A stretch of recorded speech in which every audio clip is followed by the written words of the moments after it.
Oke, Assalamualaikum warahmatullahi wabarakatuh. Selamat sore rekan-rekan semuanya.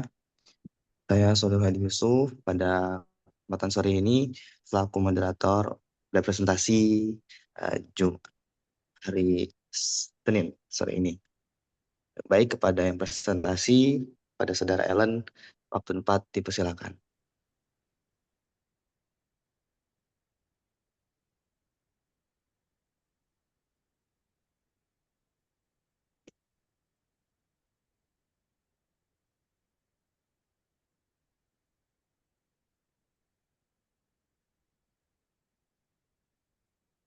Ini kok belum muncul ya? Tergantung amal dan internet masing-masing. Iya, Pak. Sudah, Kan saya belum. Ya. Oh, wifi.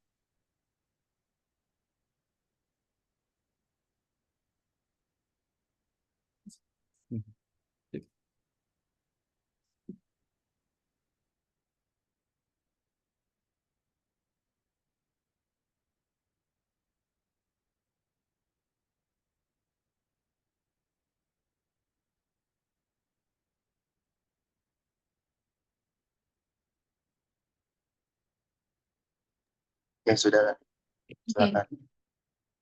baik. Selamat sore semuanya. Perkenalkan, saya Lundia Sari Dewi Jumiarsi. Di sini saya akan mempresentasikan jurnal top tier yang berjudul Capital Structure and Speed of Adjustment: The Impact of Environmental, Social, and Governance atau ESG Performance. Nah, untuk identitas jurnalnya, jadi autor dari jurnal ini itu ada Yusuf Babatunde Adenye, Ines Kamon, dan Siti Nur Akilah Abwahab. Jurnalnya ini dipublish di Emerald Publishing Limited, volume 14, nomor 5, tahun 2023. Untuk abstraknya ini, jadi jurnal ini tuh menguji dampak dari praktik-praktik berkelanjutan yang diproksikan menggunakan ESG terhadap struktur modal dan juga menyelidiki apakah kinerja ESG itu mempengaruhi kecepatan penyesuaian atau speed of adjustment untuk menargetkan leverage di perusahaan. Lalu sampelnya ini mencakup 16 perusahaan, 116 perusahaan non-keuangan yang terdaftar di Bursa Efek Utama di lima negara ASEAN Tenggara. Itu negaranya ada Indonesia, Malaysia, Filipina, Singapura, dan juga Thailand selama periode 2012 hingga 2019. Lalu untuk menganalisis datanya ini, penelitian ini tuh memakai regresi OLS dan juga estimator sistem UJMM. Penulis di penelitian ini tuh menemukan kalau core ESG itu berhubungan positif sama leverage buku, tapi mereka tuh juga menemukan bahwa skor ESG itu juga berhubungan negatif sama leverage pasar di seluruh estimasi modelnya. Nah, studi ini tuh menarik bagi investor, perusahaan korporat, dan juga pembuat kebijakan karena studi ini tuh menunjukkan kalau skor ESG itu meningkatkan SOA perusahaan untuk mencapai target leverage. Sepanjang pengetahuan penulis, penelitian ini tuh penelitian pertama yang membuktikan kalau praktik-praktik berkelanjutan itu mendorong modal utang yang lebih tinggi. Dan yang kedua, yang kedua, nggak seperti penelitian sebelumnya yang fokusnya hanya pada biaya modal. Para penulis ini meneliti apakah kinerja LST itu mempengaruhi pola struktur modal dan mendokumentasikan sejauh mana praktik praktik berkelanjutan mempengaruhi SOA terhadap target leverage di perusahaan. Kemudian ini ada bagian introduction di jurnalnya tadi. Tekanan global untuk mencapai keberlanjutan yang didorong oleh perjanjian seperti Perjanjian Paris telah membuat isu lingkungan, sosial, dan tata kelola semakin penting. Seperti yang udah ditekankan sama Alvarez dan juga Marshall di tahun 2019, Perjanjian Paris ini tuh udah memperdayakan para investor aktivis untuk menekankan perusahaan agar mengungkapkan kegiatan dan kebijakan ESG mereka. Dengan demikian, ESG itu nggak hanya menjadi tren semata, tapi telah menjadi landasan bagi pengambilan keputusan investasi yang bertanggung jawab. Penelitian ini tuh mendalami hubungan antara kinerja lingkungan, sosial, dan tata kelola atau ESG dengan keputusan keuangan perusahaan, khususnya itu yang terkait dengan tingkat utang dan juga kecepatan penyesuaian tingkat utang terhadap target. Selain itu, penelitian ini tuh juga menunjukkan kalau perusahaan yang kinerja ESG-nya kuat itu cenderung lebih menyesuaikan tingkat utangnya dengan target yang ditetapkan. Untuk yang kedua ada literature review and hypothesis development. Nah, di sini akan dibahas teorinya terlebih dahulu. Jadi, teori utama yang digunakan itu ada teori Modigliani dan Miller atau MNM. MNM ini berpendapat kalau di kondisi pasar yang sempurna, di mana nggak ada pajak, biaya transaksi, atau asimetri informasi, cara perusahaan membiayai asetnya itu nggak akan mempengaruhi nilai perusahaan secara keseluruhan. Jadi teori ini tuh menunjukkan kalau di kondisi ideal, keputusan struktur modal itu nggak punya konsekuensi terhadap nilai perusahaan. Tapi di dunia nyatanya, kondisi pasar itu pastinya nggak selalu sempurna. Nah, karena ketidaksempurnaan pasar itu tadi, muncullah teori-teori pendukung seperti teori trade-off, teori keagenan, dan teori pemangku kepentingan. Untuk teori trade-off sendiri ini tuh eh, teori yang mencoba menyeimbangkan antara manfaat utang dan juga biaya utang. Untuk teori keagenannya ini tuh teori yang fokus pada konflik kepentingan antara manajer dan juga pemegang saham. Dan teori pemangku kepentingan ini tuh memperluas fokus dari pemegang saham ke semua pemangku kepentingan perusahaan kayak karyawan, terus pelanggan, pemasok, dan juga masyarakat. Yang kedua, untuk hipotesisnya, kinerja ESG yang baik secara signifikan itu mempengaruhi keputusan perusahaan dalam menentukan struktur modalnya. Perusahaan yang ESG-nya lebih kuat itu tuh cenderung punya akses yang lebih baik ke pembiayaan dengan biaya yang lebih rendah. Ini tuh disebabkan oleh beberapa faktor, yaitu peningkatan kepercayaan investor, pengurangan biaya agensi, peningkatan reputasi perusahaan, dan juga akses ke pasar modal yang lebih luas. Berdasarkan yang telah disebutkan tadi, penulis merumuskan hipotesisnya yaitu H1 perusahaan dengan kinerja ESG yang lebih tinggi itu akan memiliki leverage keuangan yang lebih tinggi. Dan ada hipotesis tambahan yaitu H1A kinerja ESG berhubungan positif dengan leverage buku, H1B kinerja ESG berhubungan positif dengan leverage pasar. Penelitian ini tuh juga menunjukkan kalau perusahaan yang punya ESG yang baik itu lebih cepat pula nyesuaiin struktur modalnya ke tingkat yang optimal. Nah, ini tuh dikarenakan perusahaan yang kinerja ESG-nya kuat itu biaya utangnya juga lebih rendah, transparansinya lebih tinggi, dan kepercayaan kepercayaan investornya tuh lebih besar. Jadi perusahaan yang lebih memperhatikan aspek ESG-nya ini tuh lebih fleksibel dalam mengolah struktur keuangan. Jadi sehingga dirumuskan hipotesis keduanya yaitu kinerja lingkungan sosial dan tata kelola yang lebih tinggi berhubungan dengan kecepatan penyesuaian leverage yang lebih cepat. Lalu ada juga hipotesis tambahan yaitu H2A kinerja lingkungan yang lebih tinggi berhubungan dengan kecepatan penyesuaian leverage yang lebih cepat. H2B kinerja sosial yang lebih tinggi berhubungan dengan kecepatan penyesuaian leverage yang lebih cepat. Dan H2C kinerja tata kelola yang lebih tinggi dikaitkan dengan kecepatan penyesuaian leverage yang lebih cepat. Selanjutnya ada kontrol variabel. Nah, ini ada profitabilitas, MTB ratio, tangibility, ukuran perusahaan, non-tip tax shield, inflasi, dan produk domestik bruto. Untuk profitabilitas ini itu didukung oleh dua teori, yaitu teori trade-off dan juga teori pecking order. Nah, teori trade-off itu perusahaan yang menguntungkan itu cenderung lebih banyak menggunakan utang karena mereka itu dapat memanfaatkan keuntungan pajak dari bunga utang. Tapi teori ini tuh malah bertentangan sama teori pecking order, yaitu perusahaan yang menguntungkan, mungkin lebih memilih untuk menggunakan keuntungan internalnya daripada menggunakan keuntungan internalnya untuk investasi daripada meminjam uang dari luar.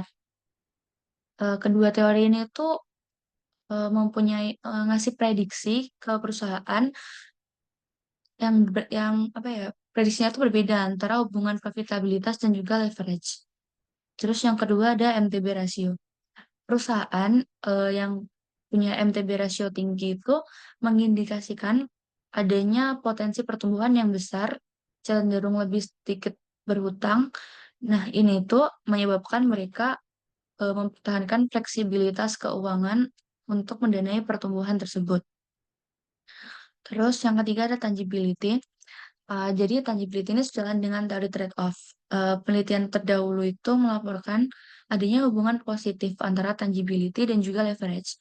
Perusahaan yang punya banyak aset berwujud kayak pabrik, tanah, dan lain-lain itu tuh cenderung lebih mudah dapat pinjaman karena aset-asetnya ini tuh bisa dijadiin jaminan.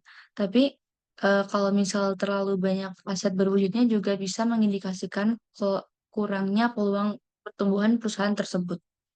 Lalu ada juga ukuran perusahaan. Perusahaan yang besar biasanya tuh punya biaya modal yang lebih rendah. Jadi lebih mudah bagi mereka buat dapat pinjaman.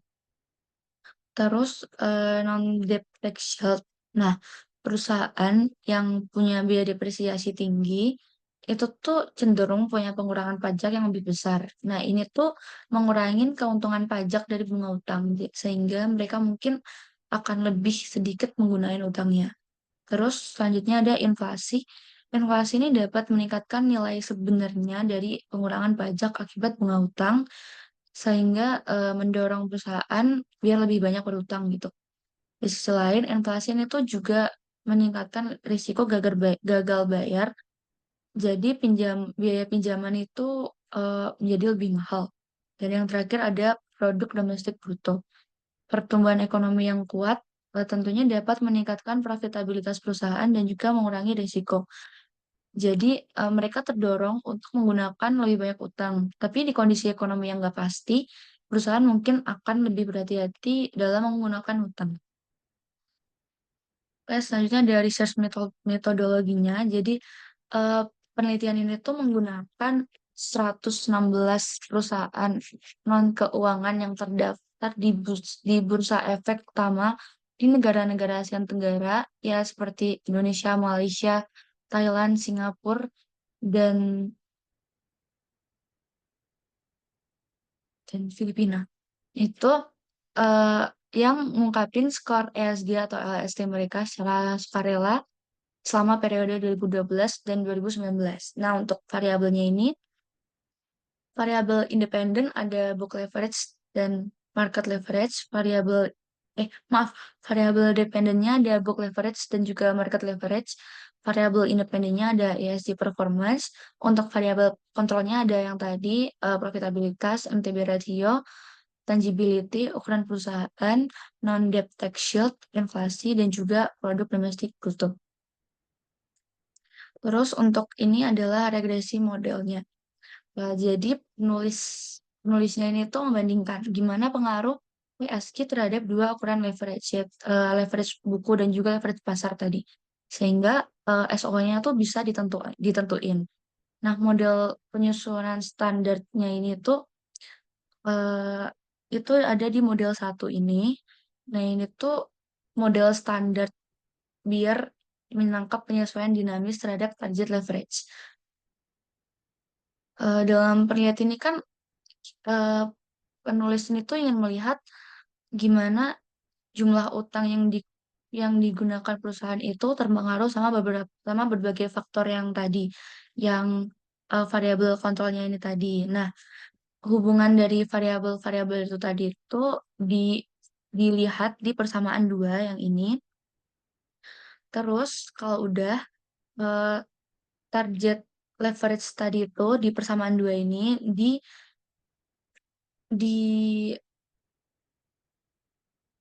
disubstitusikan ke persamaan satu dan jadilah persamaan tiga gitu. Nah, untuk hasilnya ini ada statistik statistik statistik deskriptif.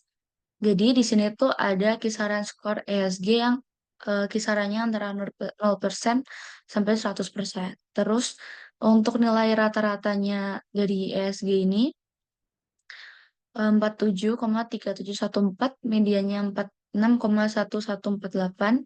Terus untuk environmental pillar score ini rata-ratanya 39,4898 dan medianya 38,4380.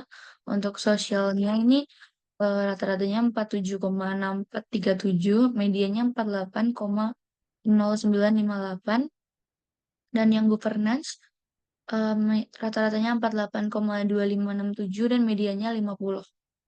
Nilai-nilai itu tadi tuh menunjukkan kalau perusahaan-perusahaan di ASEAN yang digunakan sebagai sampel belum mencapai hasil ESG yang baik karena nilai rata-ratanya itu masih di bawah 70%. Nah, distribusi untuk ESG ini tuh termasuk condong ke kiri karena nilai mediannya itu lebih tinggi daripada nilai rata-ratanya. Hasilnya ini tuh seperti yang diharapkan. Jadi, nilai rata-rata leverage pasar ini tuh lebih tinggi daripada leverage buku. Si penulis ini memasukkan variabel kontrol dalam analisis penulis tadi untuk mengurangi masalah bias variabel yang dihilangkan. Jadi, penulis mengontrol variabel tingkat perusahaan dan juga tingkat negara. Kontrol tingkat perusahaan ini tuh penting untuk melihat SOA-nya terhadap target leverage karena penghilangan variabel-variabel ini tuh bisa mempengaruhi hasil estimasi SOA-nya tadi. Nah, di sini diketahui lagi ada tangibility rata-ratanya ada 0,6290 dan juga 057 medianya 05783. Terus untuk eh, NTDS itu non debt tax shield. Nah, itu rata-ratanya 0,0173 dan medianya 0. Terus selanjutnya habis di statistik deskripsi di sini ada correlation analysis atau analisis korelasi. Nah, jadi di sini nggak terlalu kelihatan. Jadi di sini itu leverage bukunya itu memiliki korelasi positif sama skor ESG itu udah termasuk skor pilar lingkungan, sosial, dan tapi eh, leverage bukunya ini tuh maaf, tapi leverage pasarnya itu berkorelasi negatif sama kinerja ESG dan dimensinya gitu. Jadi ini tuh nunjukin kalau pemberian pinjaman dan juga lembaga keuangan itu mempertimbangkan nilai buku untuk perusahaan yang mempraktikkan ESG dengan meningkatin utang daripada mempertimbangkan nilai pasar karena perusahaan tuh mungkin salah harga atau harganya dinilai terlalu tinggi. Nah, mengenai faktor penentu leverage, NTB dan profitabilitas berkorelasi negatif dengan leverage buku dan juga leverage pasar. Di sini diketahui kalau tangibility-nya itu dan NTDS-nya itu berkorelasi positif sama leverage buku dan juga leverage pasar.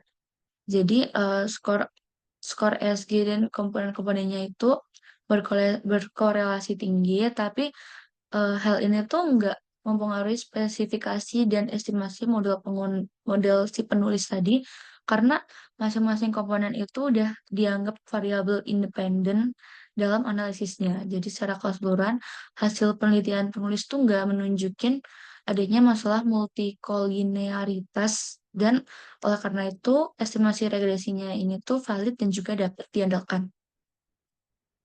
Nah, selanjutnya ini ada regresi. eh, yang pertama ada regresi, ESG, dan juga leverage. Penelitian ini tuh menguji antara hubungan skor ESG dan juga struktur model perusahaan di kawasan ASEAN.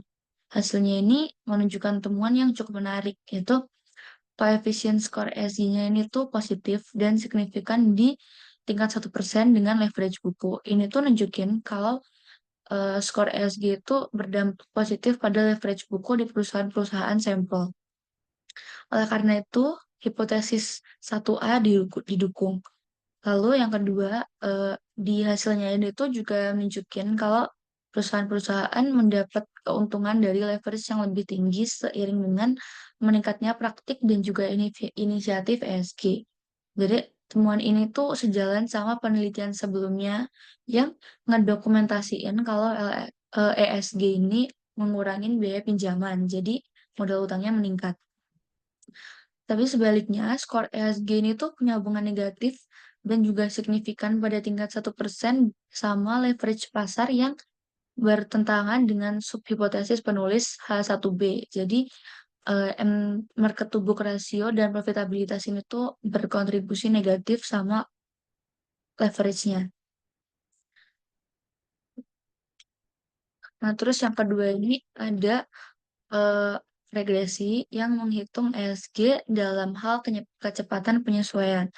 Jadi saat ESG itu nggak dikondisikan dalam dinamika struktural modal, kecepatan penyesuaian.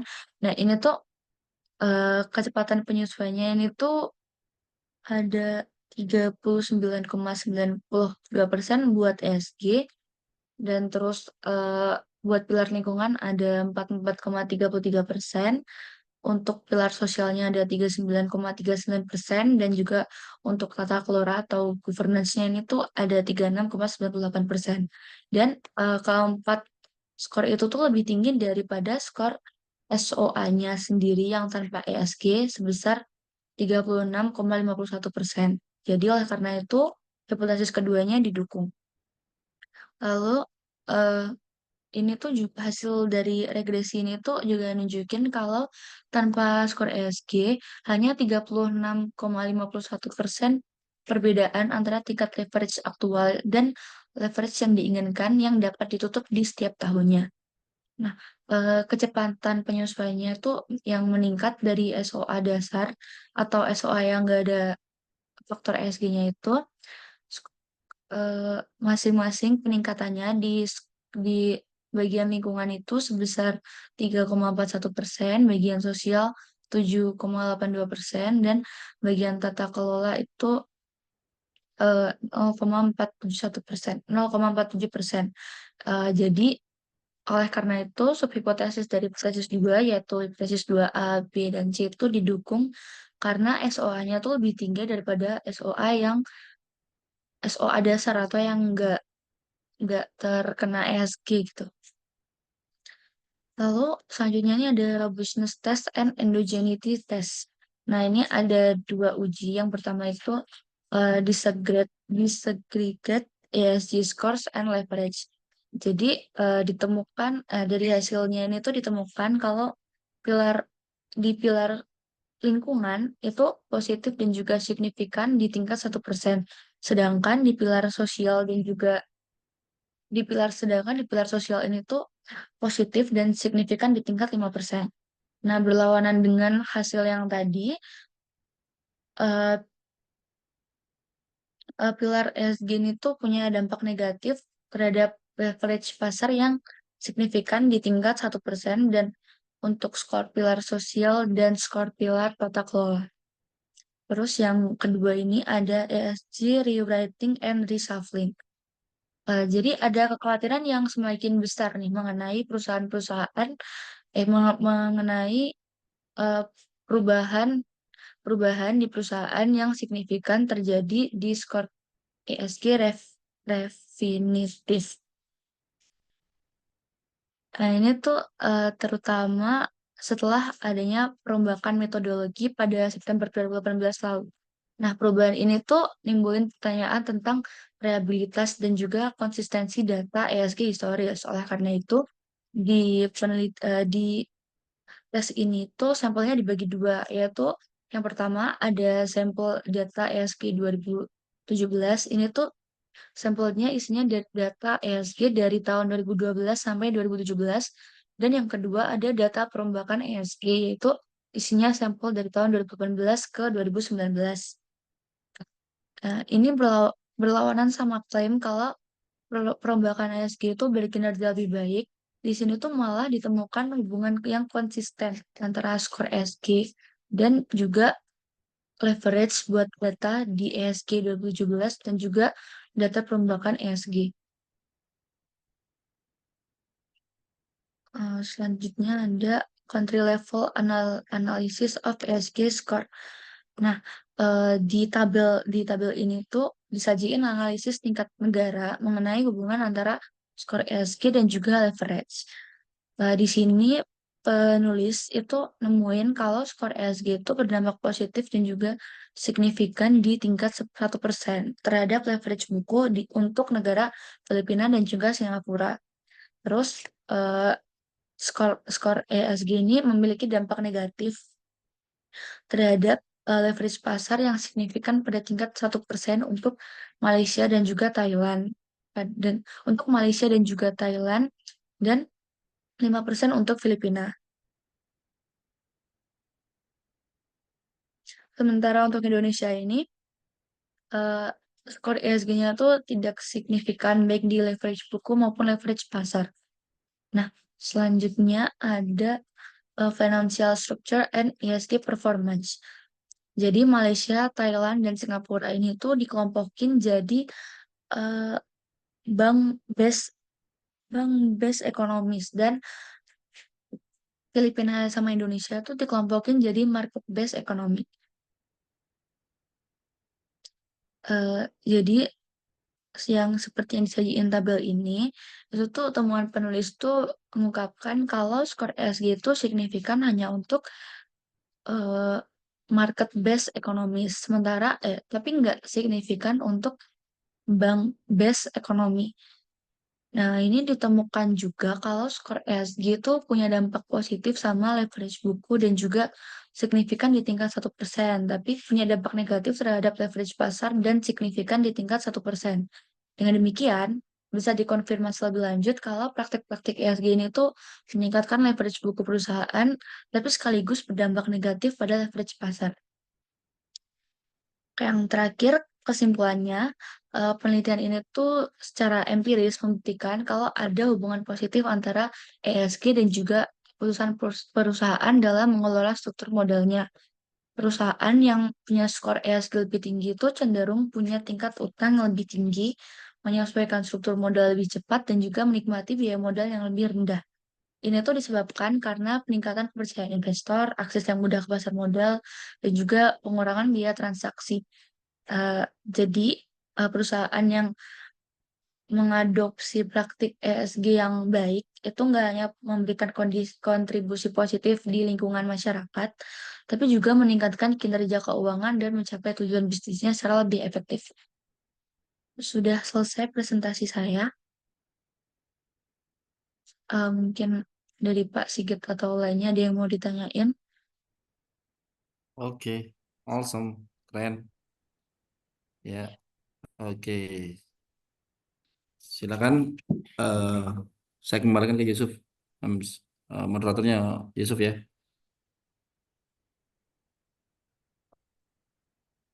Yusuf, kamu masih. Oke, terima kasih saudara atas presentasi pada sore hari ini. Mungkin setelah ini sesi diskusi atau dari Pak Sigit. Oke, saya mengawali ya. Sebelum yang lainnya, apa untuk diskusi apa lebih hangat ya, lebih menarik ya. Ellen, bagus presentasinya Ellen. Terima Cuman kasih, Pak. ya, cuman memang saya ada beberapa pertanyaan ya. Saya juga sedikit bingung ya. Sebenarnya paper yang kita pilih, saya dan Ellen milih ini paper ini coba cari di Q1 top tier dan jurnal ini memang susah untuk ditembus. Saya udah coba 2 kali nggak lolos. Saya pindah, sempat direspon positif ya, tapi belum beruntung. Saya coba pindah ke tempat. Tapi pola-pola jurnal seperti ini itu sebenarnya gaya jurnal yang ada di lingkungan UNER ya. Jadi punyanya Prof Iman, saya juga kira-kira hampir serupa risetnya. Kalau riset yang model data sekunder, iya kan?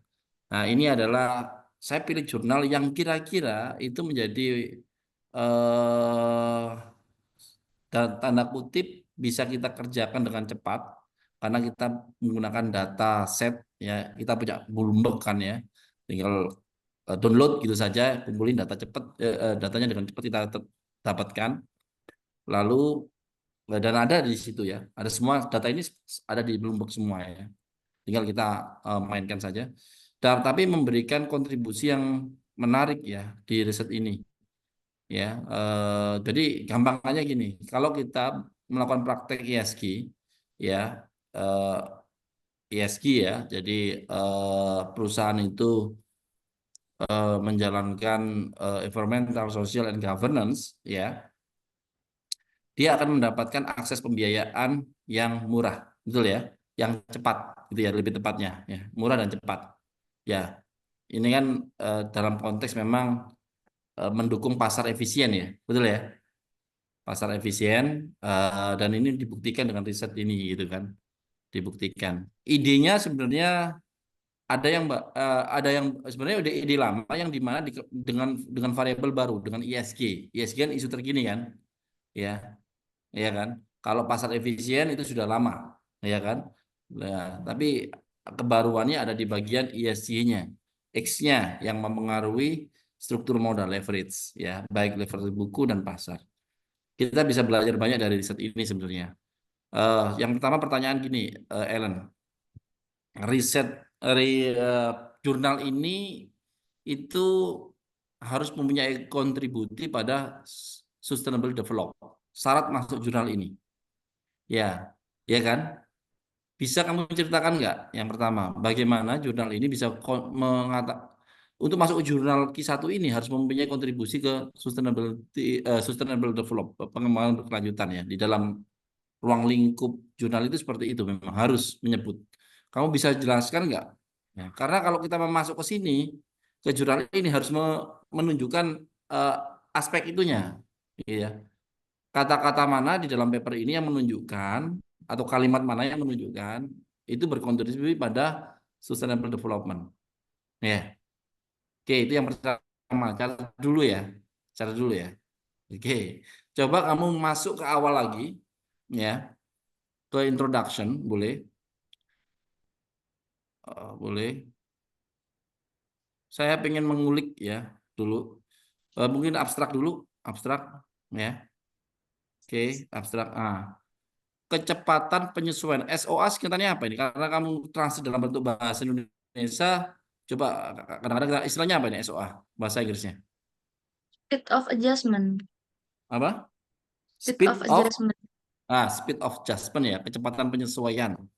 Itu maksudnya dikelirkan dulu. Kecepatan penyesuaian itu seperti apa? Ini kan mengukur diri hipotesis 2 kan ya? Iya. Betul ya? Nah, Iya. ya cara mengukurnya bagaimana? Ini menjadi pertanyaan menarik ini. Karena ada dua ini, sebenarnya dua hipotesis besar ya. Yang pertama, apakah ESG ya tingginya ESG skor di perusahaan itu akan mempengaruhi struktur modal, ya kan? Dengan dua jenis ya, nilai buku leverage sama market leverage kan ya, dua itu ya. Ini menarik. Kita kalau membuat Y-nya itu kita jadikan kita buat dua jenis. Seperti kayak kinerja itu ada ROA, ROE, ya kan, gitu kan. Ini leverage book sama leverage market, kan gitu ya. Ya, cara menganalisisnya. Oke.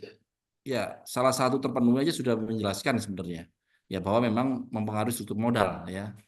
Salah satu aja. Buktinya tadi yang leverage book tidak berpengaruh, tapi leverage marketnya berpengaruh secara konsisten ya, baik di Iya. analisis utama sampai ke robustness, ya, iya kan? Jadi Iya. cara mengujinya itu berkali-kali ya, uji analisis utama, habis itu nanti ada uji robustness tesnya kan ya, Iya. ya, nah itu konsisten ke hasilnya. Yang paling konsisten itu di market value, market leverage kayaknya ya, yang paling konsisten betul ya, Ellen ya? Iya, menurut yang di penelitian ini ya. Iya kan, betul ya. Oke. Ya, tetap kesimpulan sama mempengaruhi struktur modal, tapi di sini dari data market leverage-nya ya. Yang kedua adalah menyelidiki lebih dalam ya ESG ini eh, ada kecepatan speed of adjustment ya untuk target leverage di di perusahaan. Ini yang saya secara model ini bagaimana mengujinya masih perlu dijelaskan lagi. Ya, mulai kamu coba Yang jelaskan lagi. apanya Pak? Mohon maaf. Hipotesis 2 yang kecepatan penyesuaian SOA ini loh. Oh Itu ya baik. bagaimana cara mengujinya? Kalau di persamaannya sama di running mode apa nanti kamu belajar bagaimana mengolah analisis data dengan statistik ya, misalnya dengan stata dan sebagainya, bagaimana itu persamaannya. Ini yang saya sebenarnya perlu perlu belajar juga untuk ini. Ya itu kan ada selisih ya, betul ya? Apa Pak? Selisih kan ya tadi ya. Dikurangi ya leverage 1 dan dikurangi Iya, leverage. iya. Ya itu tolong jelaskan lagi ya. Ya kita ingin belajar ini. Bagian yang kedua itu bagaimana mengujinya itu loh. Yang berikutnya adalah pertanyaan. Kamu caratin ya pertanyaanku ya sekalian ya. Yang Belum saya berikutnya, catat Pak. sudah. Belum saya catat Pak yang tadi sebentar. Ya, oke nanti saya ingatkan ya. Sambil lanjut ya. Jadi ini sampel menariknya ambil negara ASEAN disebutkan negaranya. Berdekatan ini negaranya itu. Indonesia, Singapura, Filipina, Thailand, sama Eh, Malaysia. Malaysia.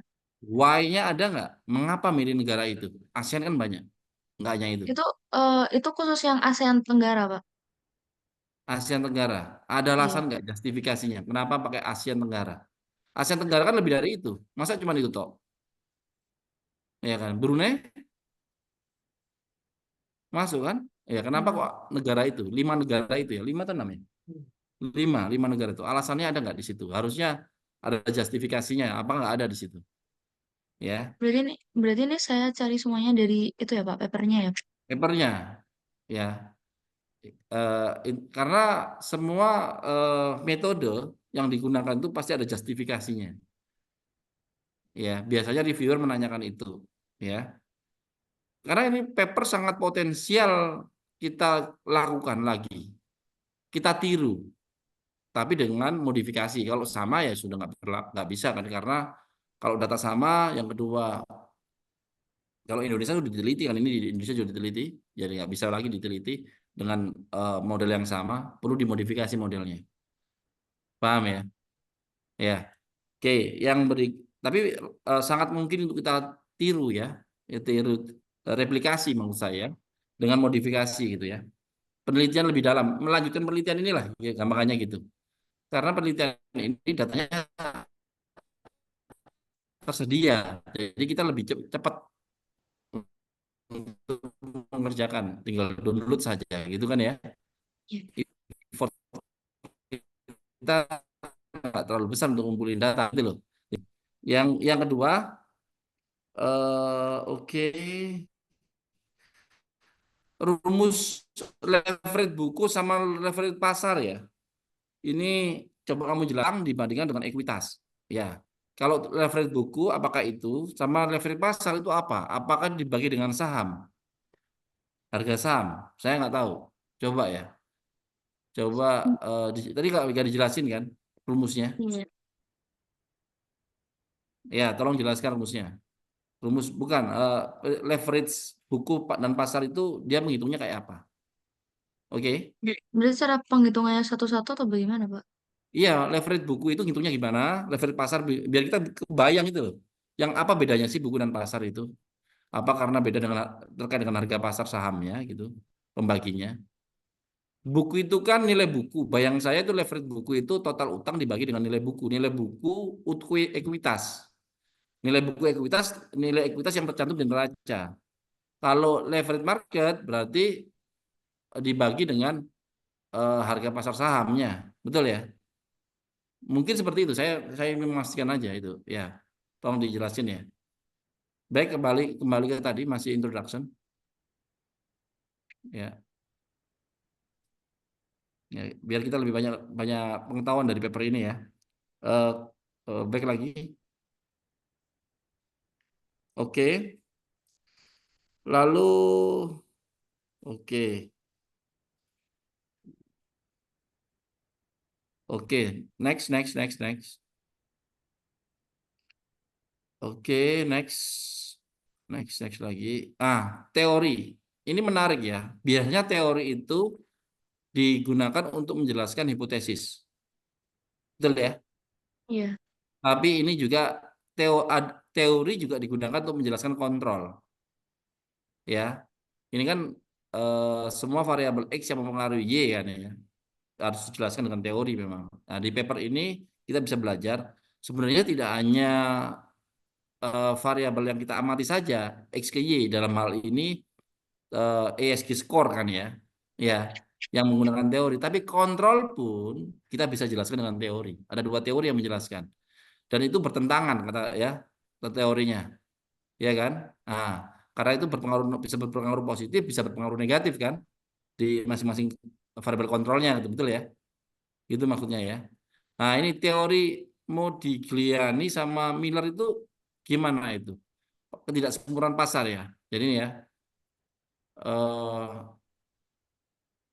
ini terkait dengan pasar efisien ya. Ya menghasilkan teori trade off, teori keagenan, teori pemangku kepentingan. Tiga ini sebenarnya ya. Ya, Iya. ya. Oke. Ini menjelaskan variabel kontrol saja atau ini menggunakan menjelaskan variabel yang diamati? Ini variabel yang diamati ya. Kalau kontrol yang dua, trade off sama itu ya. Iya, yang kontrol tuh yang ini di Ya, picking trade off order ya. sama pecking Nah, order. oke. Ki- Oke, jadi kamu jadi menjelaskan semua ya, teori keyakinan, teori pemangku kepentingan, dan teori trade off. Nah, ini dielaborasi di setiap hipotesisnya ya tadi ya. Digunakan, dibahas di dalam paper ini. Gimana Pak? Mohon maaf. Pada saat menulis pengembangan hipotesis, apakah teori ini dipakai di paper ini? Nanti kamu Sebentar, Pak. jelaskan ya, bagaimana masing-masing. Jadi teori eh, yang tertinggi adalah teori Modigliani sama dan Miller, M ini ya. Iya, Ini mengenai teori pasar tidak sempurna ya. iya. Ya, pasar tidak sempurna. Ya, ini menghasilkan teori yang tiga ini kok. Ini gimana ceritanya? Tolong dijelasin. Kok banyak rangkaian teori di sini? Ya, nanti kaitannya dengan ini. Secara simpel saja ya menjelaskannya. Oke, next. Oke, ini lewat ya. Karena baik-baik lagi, baik-baik lagi. Yang membedakan ini sebenarnya teorinya ada, hipotesisnya ada dua, ya dua saja sebenarnya. Cuman eh, ya dia melihat lebih dalam, ya kan. Yang pertama, kalau ISG-nya tinggi maka tingkat leverage-nya tinggi. Ya, itu ini kok H1 tapi menghasilkan H1A, H1A sama H1B ya. Padahal yang dijawab H1B kan ya, A dan B kan ya sebenarnya. Iya. Sebenarnya Di ya, penelitiannya seperti itu, Pak. H1A dan B kan. Iya, Betul nggak sih? Tidak iya, ada betul. pembahasan H1 kan? Iya,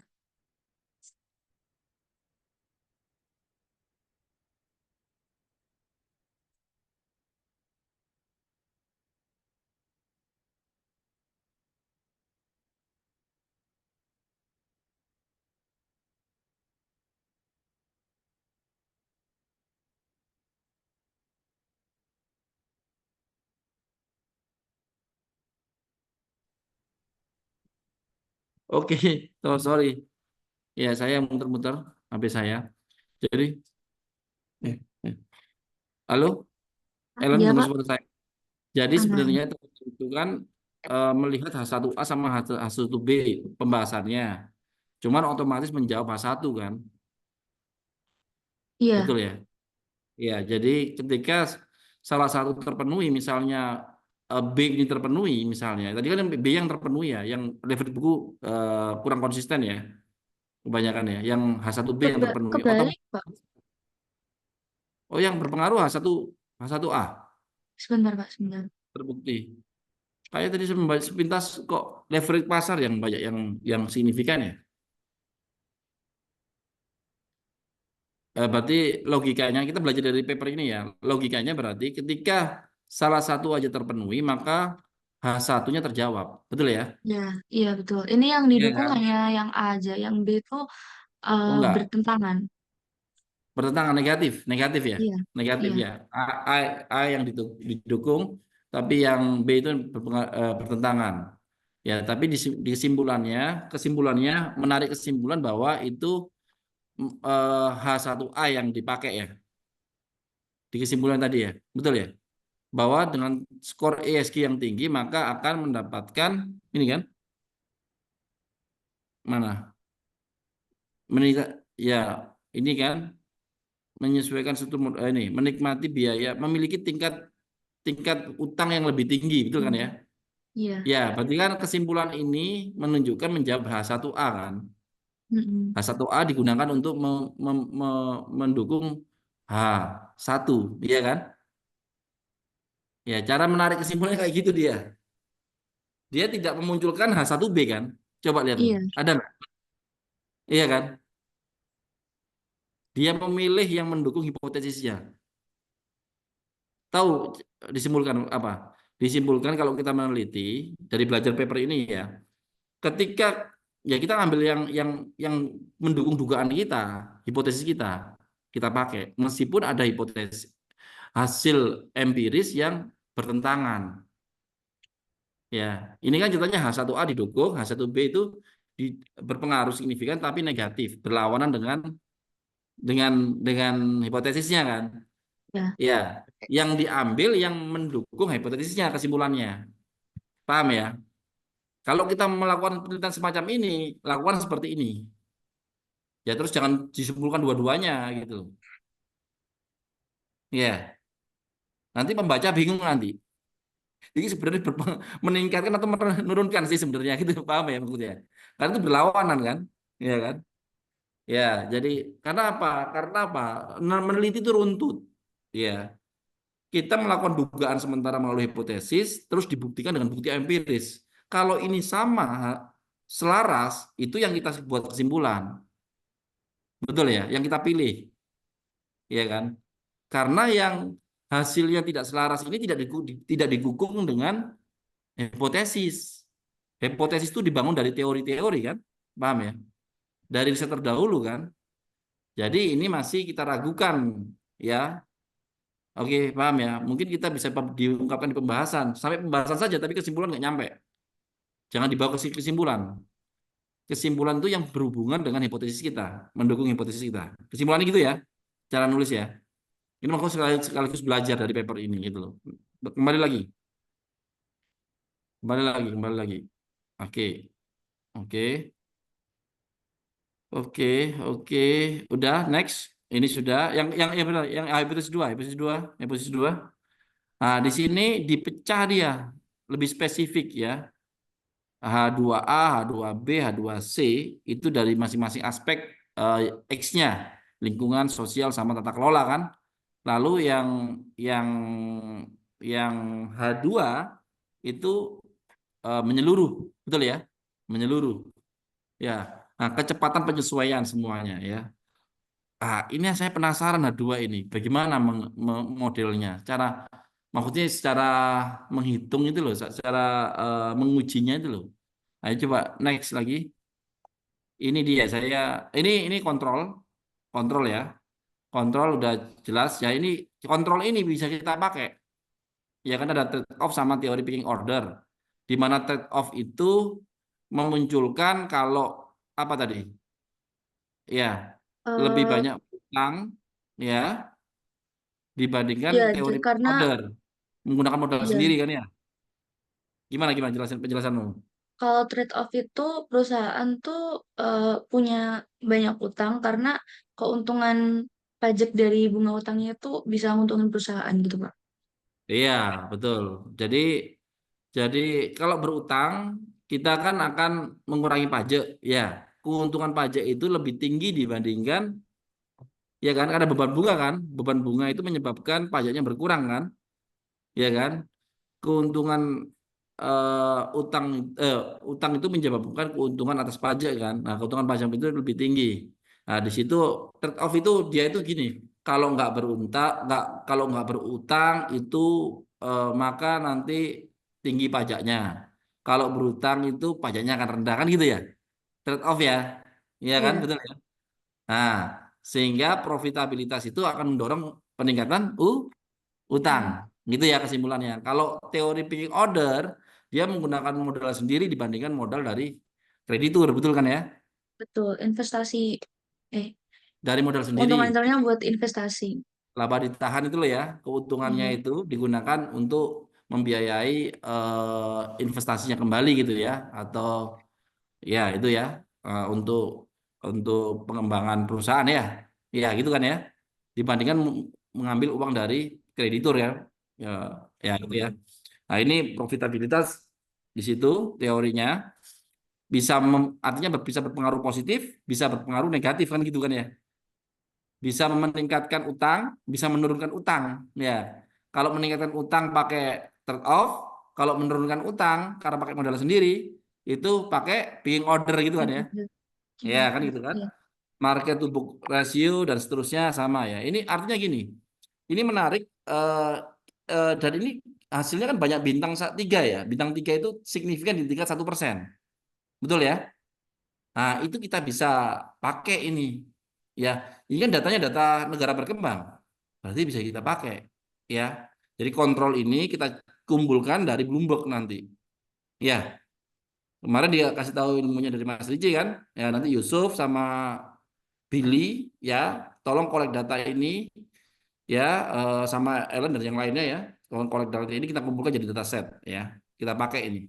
Dan lihat ada ukuran perusahaan ini sering digunakan ya. Saya diajari oleh Prof Iman juga ukuran perusahaan itu hampir pasti digunakan dalam riset karena seringkali berpengaruh signifikan terhadap Y. Ini pengalaman membaca data ya. Jadi kan untuk riset yang bagus itu variable control yang kita gunakan adalah berpengaruh signifikan. Jangan yang nggak berpengaruh ya, berpengaruh tinggal 1%. Nah, ini terbukti banyak yang berpengaruh kan. Ya, yang kedua dari sisi apa namanya model juga akan lebih kokoh, ya kan? Karena memasukkan variabel kontrol yang sudah berpengaruh signifikan, ya kan? Ya tidak ada variabel yang berpengaruh signifikan kita kita abaikan gitu ya. Semua dimasukkan dalam model, paham ya? Nah ini syarat penelitian yang robust ya. Oke, ada inflasi, ada PDB. Ini juga menarik. Nanti bagaimana dia menghitung inflasi ya? Ya, sebenarnya datanya ada kok, PDB juga banyak ya, tersedia. Relatif mudah di Bloomberg juga ada pasti. Oke, next. Oke, ini ada 116 perusahaan disebutkan. Ya, biasanya sih kalau riset itu tidak nyebut nama perusahaannya, jumlah observasinya. Tapi dia 116. Kalau saya melihat 116, ini kesannya kurang banyak. Padahal datanya sampai 1000. Hampir 1000 ya, 900-an ya. 900-an. Jadi kalau saya lebih suka 906 berapa gitu observasi gitu kan. Menunjukkan ini style ya 116 perusahaan itu ya. Tapi yang paling kuat adalah di negara ASEAN ASEAN Tenggara ini ya. Tahunnya juga panjang. Tahunnya juga 7 tahun. Meskipun tahun 2019 ya udah lewat ya. Sekarang ini 2024. Ternyata dari riset ini menunjukkan bahwa nggak masalah. Meskipun ini baru terbit loh ini 2024 kan ya. Betul ya, Ellen? 23, Pak. Oh, 2023. 2023. 2023 terbit berarti nggak up to date juga datanya kan. 2019 ke 2023 selisih berapa tahun? 4 tahun. Iya. Ini aja masuk Q1. Jadi reviewer itu nggak mempermasalahkan data paling baru apa tidak. Ya, ternyata boleh juga ini. Saya jadi kalau melihat riset ini masuk Q1 yang susah juga, saya masih masih punya apa ya ibaratnya apa ya? Oh, ternyata punya peluang tuh meskipun datanya udah lama. Apanya riset saya yang merasa udah lama. Saya sendiri punya rasa nggak percaya diri dengan data yang misalnya data yang tak miliki tahun 2000 berapa ya? 2000 terakhir 2022 misalnya atau 2021. Wah, 2021 kalau lihat dari sini ya masuk Mas Yan ya. Nggak perlu nunggu diperbarui gitu kan.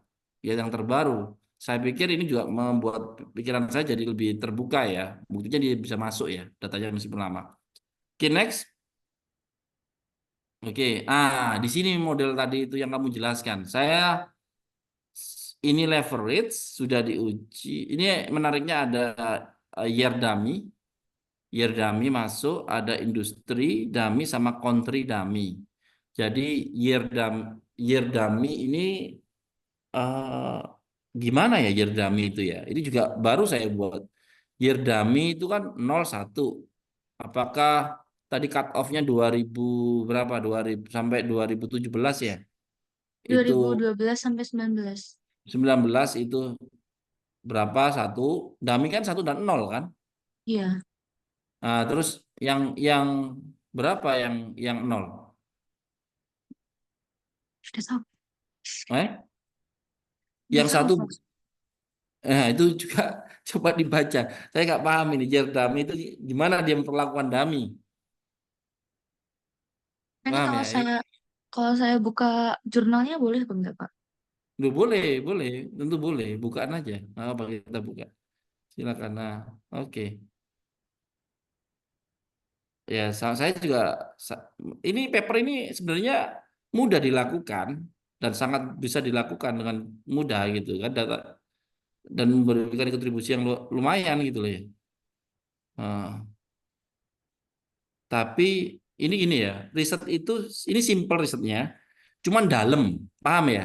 Padahal cuman intinya adalah sustainability berpengaruh terhadap struktur modal. Intinya kan gitu toh ya sebenarnya. Tapi Iya, diulik-ulik lebih dalam gitu kan ya. Betul nggak sih? iya, Pak. Nah, betul.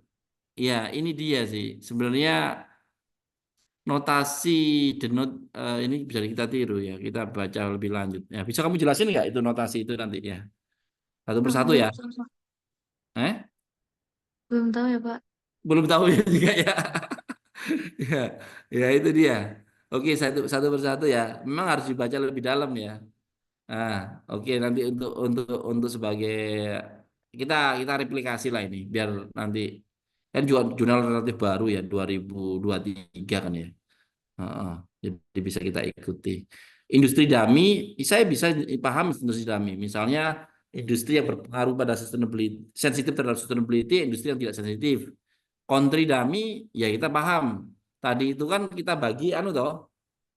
Kalau kita meneliti negara Indonesia, ya berarti Indonesia 1, lainnya 0.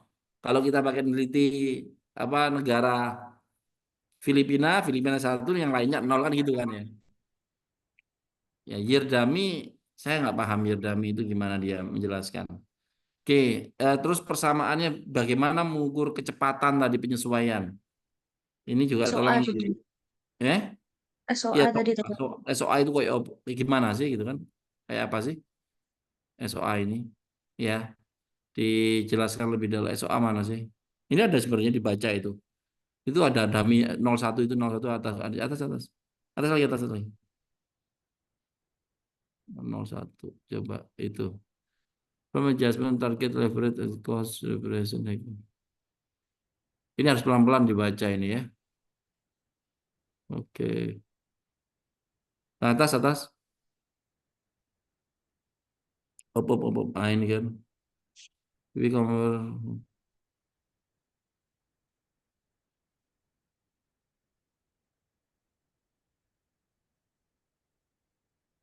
dynamic adjustment ya target leverage. Nah, ini left IT ya kan? Average SOA. Ya, ini perlu kita coba eh, cari tahu bagaimana cara mengujinya. Saya caranya gampang sebenarnya. Copy paste ini, persamaan ini, satu grup ini model specification, bagaimana cara mengerjakan dalam stata gitu. Perintahkan ChatGPT, dia akan membuat coding, paham ya? Ya, saya itu sebenarnya secara teknik saja, teknik di statanya ngolahnya kayak apa, paham ya? Kalau persamaannya ini, intinya bagaimana kita bisa mereplikasi ini. Saya nggak tahu codingnya seperti apa di stata ini. Ya, copy paste 3.2 thread terus diperintahkan ke ChatGPT bagaimana tolong buatkan apa namanya coding statanya gitu dia akan membuatkan paham ke saya ya. Nah itu coba kita nanti gampang lah kita tapi sebenarnya ini yang kita untuk melihat SOA itu seperti apa ya kita ya kalau dia itu leverage dikurangi leverage T-1 ya sebelumnya. Berarti ini kayak apa namanya? Kayak ya, lag selisih. Ya, selisih antara leverage misalnya leverage tahun 2019 dikurangi dengan leverage tahun 2018. Nampaknya seperti itu. Tapi ini yang dilihat adalah apa? eh, ya dilihat adalah bawahnya lagi, turun lagi, turun lagi, turun lagi. Nah, leverage I1 itu berasal dari ini loh, angka ini loh. Iya kan? Regresi ISG score, ya prof dan sebagainya ini. Nah, itu dia. Ini yang nggak semudah itu, hasil regresinya itu dimasukkan ke dalam situ, ya kan?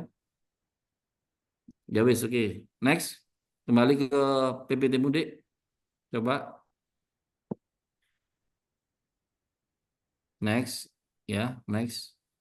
Oke. Tadi secara apik sebentar, back. Oke, ini pembahasan itu juga jelas. Yang next lagi ke correlation. Nah, correlation itu ada dua hal. Dia mengamati korelasi berdasarkan hipotesis. Betul ya? Tadi dia mengamati hubungan antara eh, antara ESG score dengan market apa sorry, book leverage sama market leverage kan ya. Betul ya? Iya, Pak. Diuraikan gitu. Muter-muter ini. Hmm. Ya, itu kan kamu bahas di pembahasannya kayak gitu. Terus ya masing-masing pilar juga dibahas kan ya. Betul ya? Nah, itu kamu bahas di situ ya. Kita seperti itu cara membahasnya di correlation ya, analisis ya. Nah, terus next. Dan ini banyak bintangnya loh. Loh ini hasilnya bintangnya 1% semua ini. Hampir semua ini ya. Dia book leverage sama market leverage ya. Tapi di sini ada industri dummy, year dummy, country dummy. Ini yang perlu dijelaskan. Ini kalau dikodingkan gimana ya? Datanya itu kayak apa gitu maksudku. Kalau country dummy berarti yang nol apa, yang satu apa? Ini negaranya banyak. Kecuali kalau kita sudah melakukan analisis per kelas gitu kan. Ketika di all ini data all loh. Iya kan? Iya.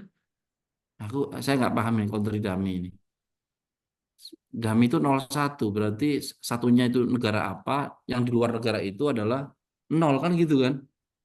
Lah, ini sebenarnya tiga hal ini loh saya agak bingung. Industri relatif gampang, tapi ada penjelasannya kan ini sebenarnya. Ada nggak? Benar, Pak. Nanti, ya, Saya ngetes sebentar ya. iya, iya. Ditutup pula nanti. Oke.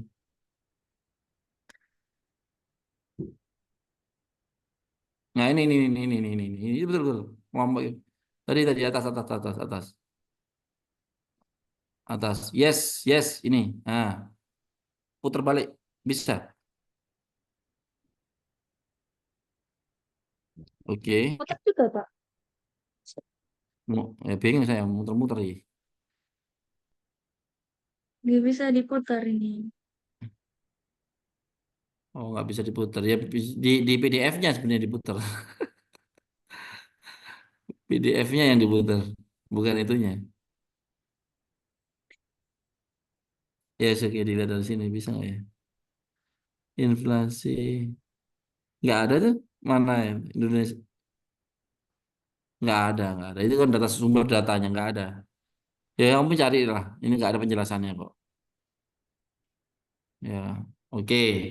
Baik. Sekarang kembali ke anu, ke tadi deh, ke PPT-mu. Oke, next. Sekarang next, next. Di sini kecepatan penyesuaian. Baik. Kecepatan penyesuaian tadi ini sebenarnya book leverage ya, -1. Ini posisinya variabel ke ISG ya, dibalik ya. Bacanya gimana itu? Kan X-nya yang mana? Harusnya yang ini kayaknya tabelnya biasanya saya yang sebelah sebelah kiri itu menjadi X, yang atas itu Y biasanya. Ini bacanya kebalik ya. Yang 1, 2, 3, 4, 5 itu X kah? Enggak sih.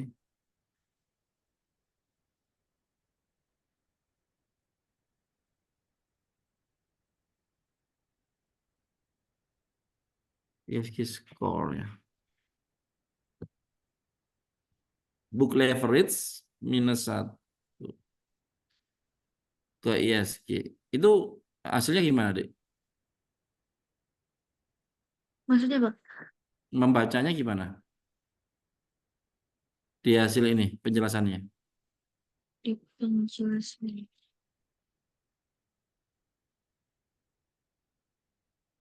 Hmm. Oh,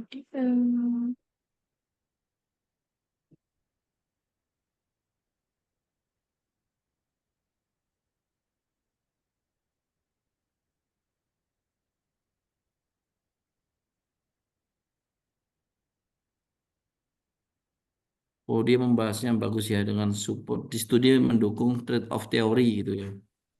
Selalu pembahasannya juga menggunakan teori gitu ya. Sebentar dulu tak baca di sini. After introducing score and the we find adjustment speed increase.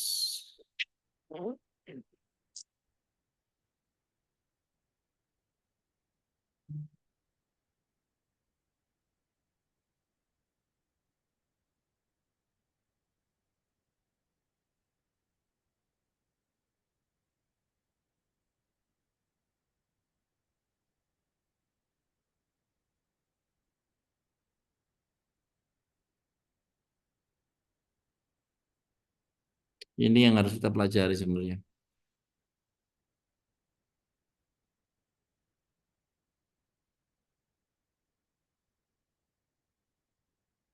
Hipotesis 2 ini yang harus kita pelajari. Gimana dia bisa anu ya.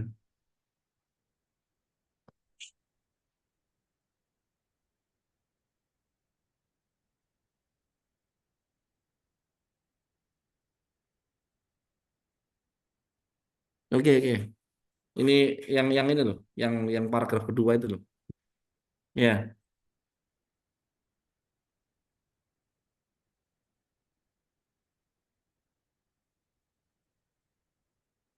Oke. Kamu mau jelaskan ya sebisa kamu ya. Bagian itu ya, diulangi ya. Oke, next. Terus,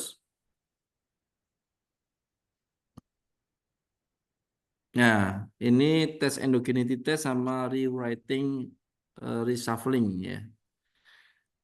Kalau endogeneity test ini discrete ESG score and leverage disagreement.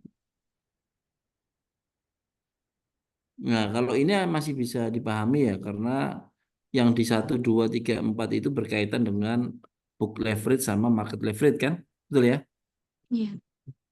Iya kan? Nah, terus X-nya di sampingnya kan? Iya kan? Tadi itu kan ISG-nya juga di atas masalahnya itu kan. Jadi saya cara membacanya gimana gitu ya. Nah, yang ini yang ISG pillar score berpengaruh ke book leverage ya, signifikan, sedangkan market leverage-nya enggak ya kan. 1, 2, 3 itu apa ya, Dik? 1 apa, 2 apa, 3 apa? Di penjelasannya apa? Yang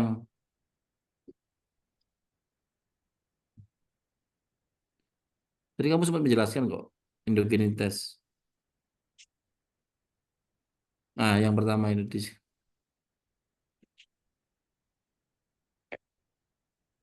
GMM ya. Terus ini harus dipahami dulu. GMM itu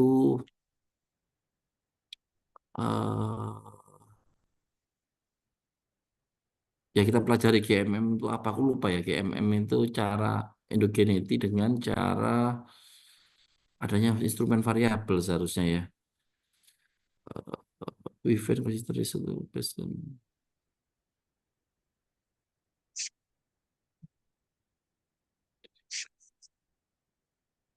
Kamu nggak tahu ya ini ya.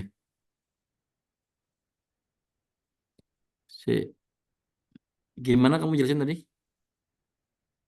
Eh, jadi koefisien skor ini untuk yang Yang 441. 41. Oh, ini yang average-nya itu bisa jadi skor pilar lingkungannya itu positif dan signifikan di tingkat 1%. Terus skor pilar sosialnya ini tuh positif dan signifikan di tingkat 5%. Nah, ini tuh berlawanan sama pilar ESG dan leverage buku. Jadi di pilar ESG itu dampaknya negatif sama leverage pasar dan itu signifikan di tingkat satu Coba persen. coba coba di atas tadi, di atas. Tabelnya. Oh, Pak, di PPT-mu aja. PPT-mu aja. PPT-mu aja. Oke, ini I see. Itu cuman anu ya. Sorry. Ya. Oke, yang book value berdasarkan average pilar score ya, sama environmental pilar score, governance pilar score, sama social pilar score udah bisa dipahami. Berdasarkan book value. Oh, mecahnya gitu. Dia endogenity-nya berdasarkan anu ini disegregate ya, dipecah, dikelompok-kelompokkan ya, Iya, jadi dua. berdasarkan iya ya ini. Oh, ini endogenitas juga ya namanya ya. Dengan dia memecah menjadi 3 itu ya. Ya, ini kan sebenarnya mecah sampel sebenarnya kan berdasarkan aspek masing-masing kan ya. Ya, terus kalau ESG reward rating Nah, itu tapi nggak ada instrumen variabel ya. Biasanya GMM itu ada itu GMM-nya kayak gitu. Oke, terus rewriting, reshuffling itu dia memecah ya menjadi 2 kelompok ya. iya, Tahun karena 2 sampai 2018. 2000 berapa sampai 2017 yang Iya, reshuffling data itu tahun berapa? 18 sampai 2019. Mecah itu untuk dua. Kenapa alasannya kok 2018 cut off-nya di situ sampai Karena 2000? itu eh, di di tahun 2018 tuh ada perombakan metodologi, Pak. Gimana? Perombakan apa metodologinya? Hmm.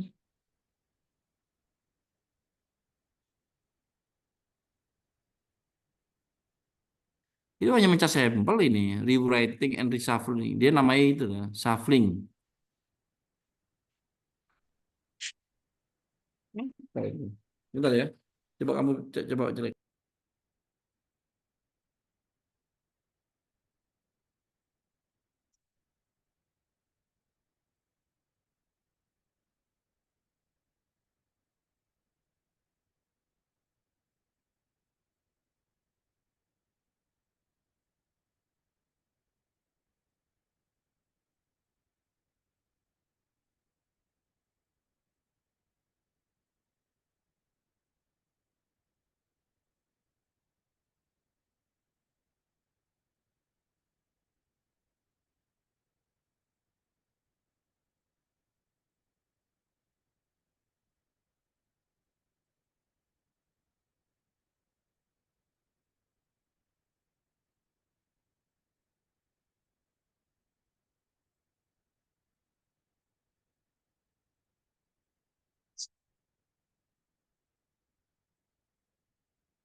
Oke. Gimana? Halo? Iya, Pak. Ya gimana? Alasannya apa kok dia mecah di 2000? Ada perubahan model? Oh, bentar. Apa yang membuat ini? Dia growing.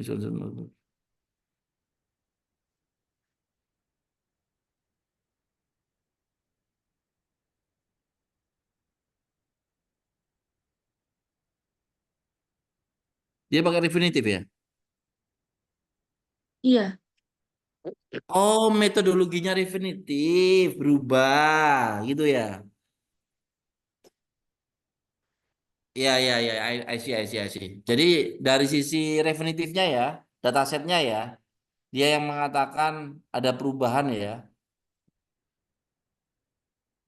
Iya, betul ya. Datasetnya ya. Halo? Iya, Pak. Jadi sebelum oke. Oke, paham, paham, paham, paham. Dia masukkan juga ini cerita datasetnya ya. Ya, ini ya tergantung jenisnya ya. Oke, next. Oke, baik. Jenis datasetnya. Kalau nggak ada perubahan metodologi ya nggak perlu kita anu. Jadi dia hasilnya konsisten ya.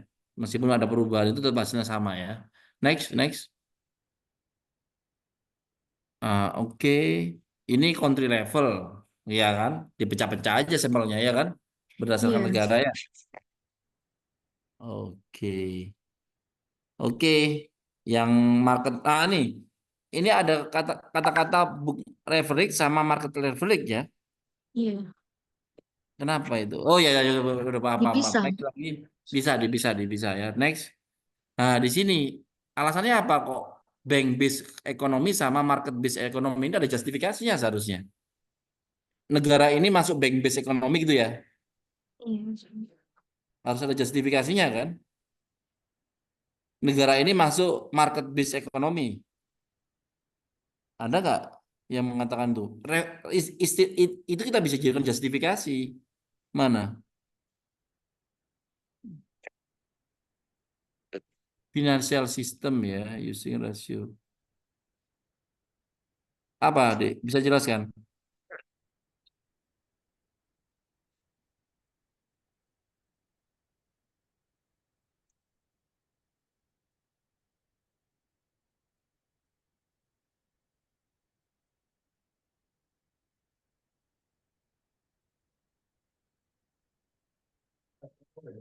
Hmm. Belum, bentar, bentar.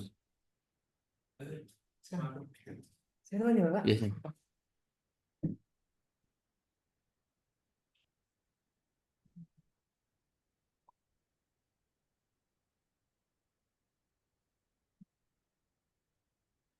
Oh, alah, ini loh alasannya.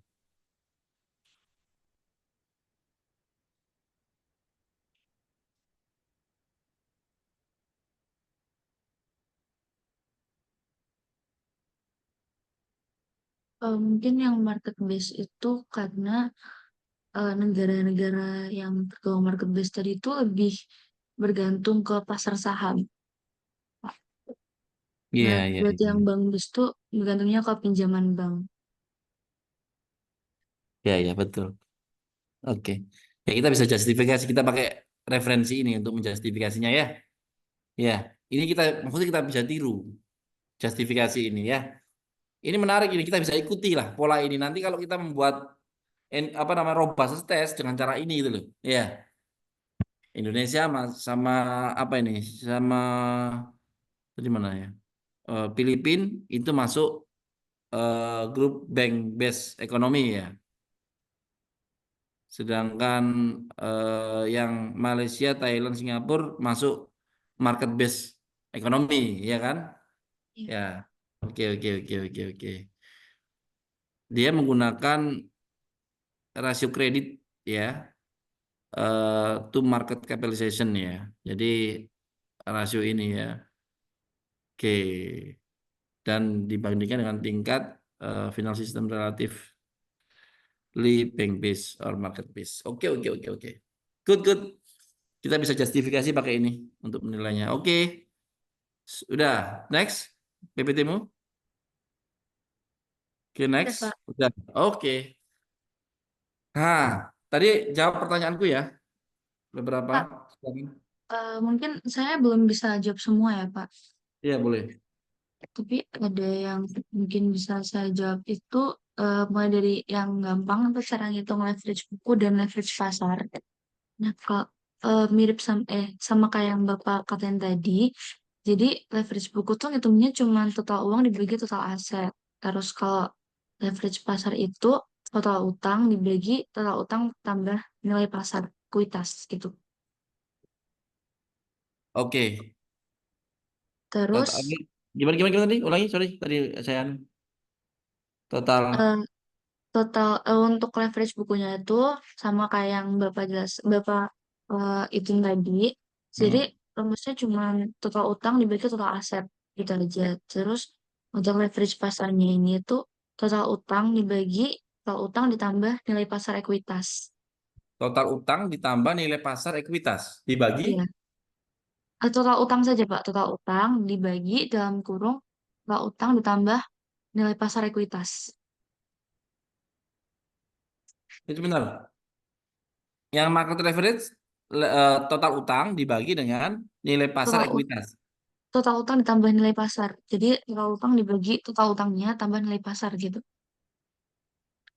Oh gini, sorry, paham, paham, paham. Total utang dibagi dengan total utang ditambah nilai pasar ekuitas.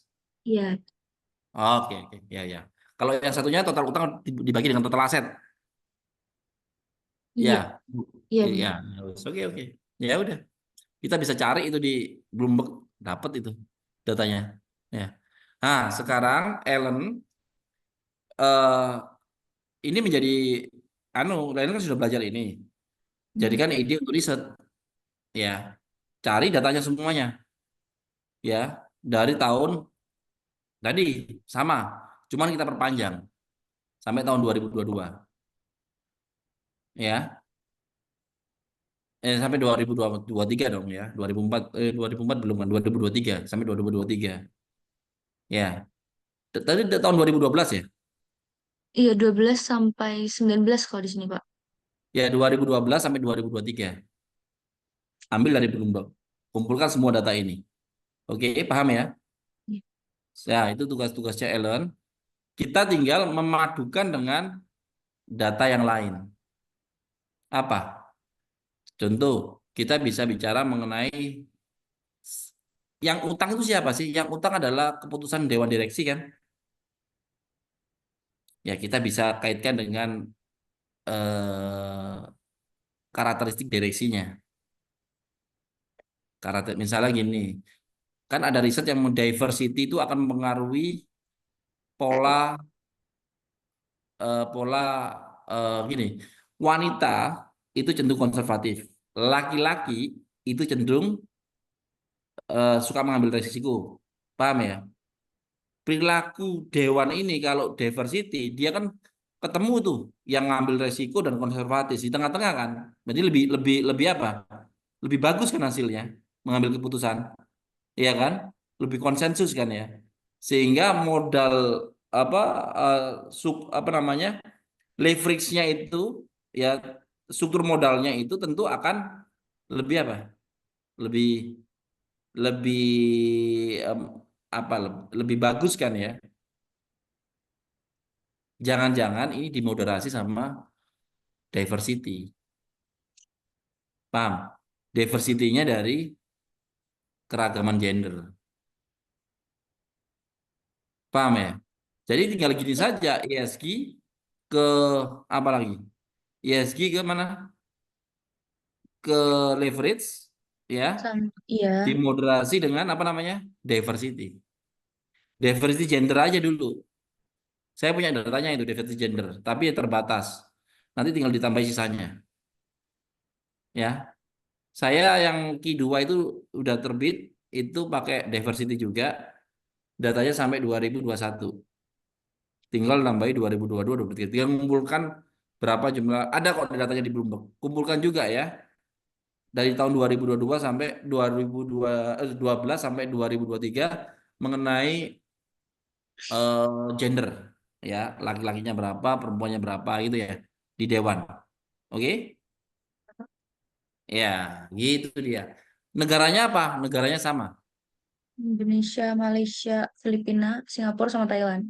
Yes. Coba kumpulkan. Udah menjadi tugas proyeknya Ellen. Ini Nanti saya tinggal sendiri, dipasang. Pak. Enggak dong. Nanti sama siapa misalnya.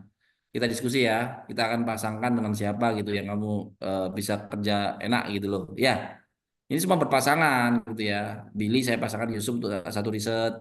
Nanti si Magic sama siapa gitu ya. Kita diskusi ya. Oke? Ya, Pak. Ya. Nah, pernah ikut yang kemarin untuk ngambil data? Maksudnya, Pak? Yang ikut Mas Ricci ngajari ngambil Oh data. iya, ikut tapi eh, agak telat Pak saya datangnya, jadi Ya udah nanti diskusi dengan itu. Melisa dan sebagainya yang sudah yang anu ya, yang sudah anu. Oke ya, tinggal ngumpulin data ya. Oke, Iya. sambil UTS dulu sambil sela-sela terus anu ya. Itu ya, sambil ngumpulin data ya untuk ide riset. Dicatat di dalam di situ ada list eh, work ya, di apa deskripsi grup itu yang asisten lengkap kamu catat ya. Tulis namamu. Jadi judulnya apa tadi? ESG berpengaruh ke leverage, ya struktur modal, dimoderasi dengan gender diversity. Ya, aku yakin itu. Karena risetku juga mengenai board aku risetku mengenai strategi bisnis, kinerja keuangan, dimoderasi sama gender diversity. Nah, kamu dimainkan di situ. Aku yakin karena posisi gender diversity sangat merefleksikan merefleksikan ini apa namanya keputusan terhadap utang. Wanita nggak suka, dia berhati-hati, nggak gampang utang lah ya. Laki-laki gampang utang gitu. Paham ya? Ya, karena aku punya penelitian itu, jadi aku paham. Ya, itu kalau di ini menjadi riset baru itu ya. Oke? Dan nggak susah. Ya, datanya tinggal download aja. Di 5 negara itu ya dia. 6 ya, 6 ya. Oke. 5 Pak. 5 yes. Itu ya. Catat ya, Dek, di grup. Oke, sementara itu ya insight dari diskusi kita ya, keren dan kita bisa ikuti pola riset ini. Ya. Terima kasih. Ada yang lain mungkin bertanya? Silakan, nggak apa-apa. Sorry, tak tak apa tak babat semua. Monggo silakan yang lain. Magic, ada tanya nggak? Oke, nggak ada ya Magic ya. Atau yang Oh, lain? udah lihat Pak. Udah live. Ya, oke. Melisa, Eh, Belum ada Pak. belum ada. Billy, Nggak ada, Pak. belum ya. Oke, sebelum ada yang lain juga ya, sama ya. Baik, mungkin cukup diskusi kita sudah cukup lah, sudah cukup panas diskusi kita. Ya, Melisa pelajari lagi ya. Nanti kita diskusi ya dengan apa diulik lagi papernya itu, terus dibedah lagi biar lebih paham, termasuk cara untuk menggunakan distatanya ya. Bagaimana ya? Kita cari codingnya seperti apa ya? Saya juga yang bagian tadi loh, apa? Speed of adjustment. Jasmine. Ya, saya belum tahu sebenarnya bagaimana mengujinya ya. Sip, good Oke. ya. Oke, terima kasih. Saya kembalikan ke Ellen dan Yusuf.